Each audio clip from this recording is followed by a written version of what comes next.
स्वातंत्र्य दिनाच्या पार्श्वभूमीवर जालन्यात बॉम्ब शोधक व नाशक पथकाची मॉकड्रिलमुळे बस स्थानकावरील प्रवाशांमध्ये निर्माण झाला होता काहीसा गोंधळ।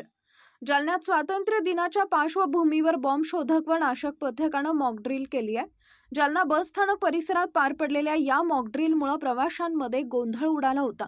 येत्या 15 ऑगस्ट रोजी भारताचा 79वा स्वातंत्र्य दिवस साजरा होणार आहे। त्या पार्श्वभूमीवर सार्वजनिक ठिकाणी होणाऱ्या संभाव्य दहशतवादी कृत्यांना प्रतिबंध घालण्यासाठी आणि खबरदारी म्हणून आज जालना बस स्थानक परिसरात ही मॉकड्रिल करण्यात आली।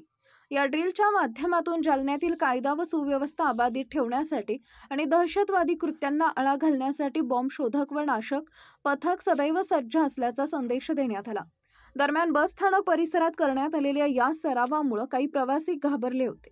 सरावादरम्यान पोलिसांनी ती बस स्थानकात ठेवलेली होती एक संशयित बॅग शोधून अलगदपणे खुल्या जागी नेऊन ताब्यात घेतली। या ठिकाणी माननीय पोलीस अधीक्षक श्री अजय बंसल साहेब यांच्या मार्गदर्शनाखाली त्यांच्या सूचनेनुसार आपण 15 ऑगस्टच्या पार्श्वभूमीवरती सार्वजनिक ठिकाणी होणाऱ्या दहशतवादी कृत्यांना प्रतिबंध करण्यासाठी तसेच जनतेमध्ये त्याविषयी जनजागृती करण्यासाठी आपण एक संशयित बॅग ठेवल्याचा बॉम्ब सदृश वस्तू असलेल्या बॅगचा आपण डेमो केलेला आहे। यामध्ये आपण जी संशयित बॅग ठेवली होती ती पब्लिक जिथे बसतात त्यांच्याजवळ ठेवली होती आणि त्यांना न माहीत असताना ती बॅग सापडल्यानंतर पुढे आपण काय केलं पाहिजे, पोलिसांना कसा संपर्क केला पाहिजे किंवा वस्तू सापडल्यानंतर आपण त्याची कशी हाताळणी केली पाहिजे किंवा त्याला हात न लावता सुरक्षित अंतरावर जाऊन थांबलं पाहिजे।